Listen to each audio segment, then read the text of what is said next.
Hello everyone, if you're trying to play Valorant and you keep getting this error, your account does not meet the following requirements in order to play with their HVCI enabled, then you have come to the right place because in this video I'm going to show you how to fix it easily. So first off, what you're going to do is you're going to open up your start menu, you're going to write here Windows Security, and now what you're going to do is you're going to go into Device Security here, and then you're going to click on to Core Isolation Details.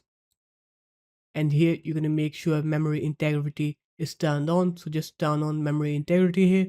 If you don't see memory integrity here, then you'll need to turn on hardware virtualization on your BIOS. So you're going to go into your BIOS menu and turn on hardware virtualization. For AMD it is AMD SVM, and for Intel it is virtualization technology. So just turn it on in your BIOS and then come here into core isolation again, turn on memory integrity.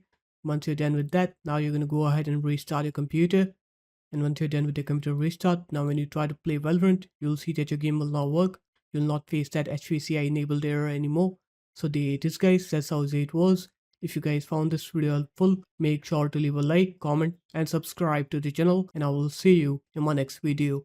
Peace.